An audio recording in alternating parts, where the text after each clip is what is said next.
It was so hot, I was melting into the sidewalk, like the purple bubble gum I stepped in on my way home from summer camp. Ick! I was stuck. My shoes were special. They gave me zapato power, the power to run faster than a train. A little gray bubble gum shouldn't have stopped me. I bent down and pulled on my right foot.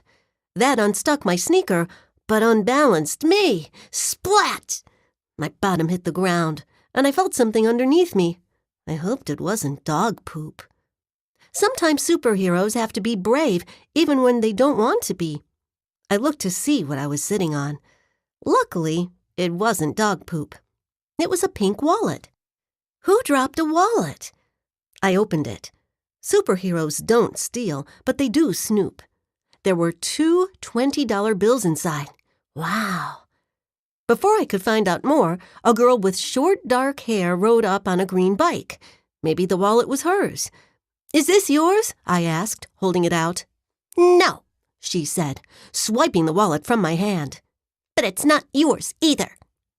The girl rode off on her green bike. I couldn't let her get away with that. I had zapato power, and I could outrun a bike. I stood up and put on my silver goggles, the ones that almost make me look like a superhero.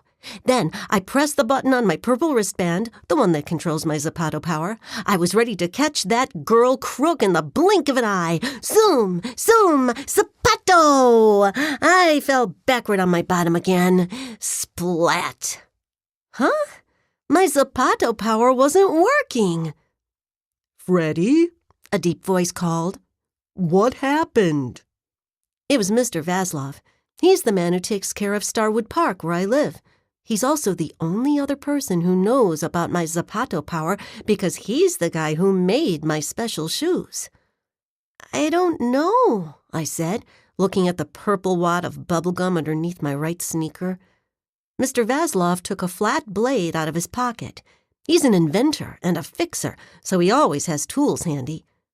"Looks like you need a cleanup," he said. While Mr. Vaslov scraped the gum, I told him about the girl on the green bike. "I think I've seen her before," I said. "Maybe she goes to your school." "Maybe," I agreed, trying to remember. She was bigger than I was, so I guessed she was older. "There," Mr. Vaslov said. "the gum is gone. See if you can run now." I stood up on my purple zapatos. I could feel them humming, itching to race. And there was a girl on a green bike with a stolen wallet. I had a hero job to do. Zoom, zoom, zapato! Chapter 2. The Girl on the Green Bike. When I run, smoke whooshes out of my shoes. No one can see me, but I can see just fine. The smoke from my super sneakers gives me zapato power eyes. That means I can see things way down the block. Zoom, zoom, zapato! At the very end of the street, I saw something shiny and green. Zoom, zoom, zapato! I was there in half a blink, ready to face the girl on the green bike. But it wasn't her. It was my friend Geraldo on a green scooter. He opened his mouth like a fish. "Hey, Freddie, did you just step out of that puff of smoke?" Zapato power is the best thing in the world, but keeping it a secret sometimes confuses my friends. I raced off, leaving Geraldo on his green scooter with his mouth hanging open. Zoom, zoom, zapato! The next green thing I saw was over the entrance sign to Starwood Park. I zoomed over, hoping it was the girl on the green bike. Instead, it was my next-door neighbor, Gio, pulling a green wagon. "Look, Freddie!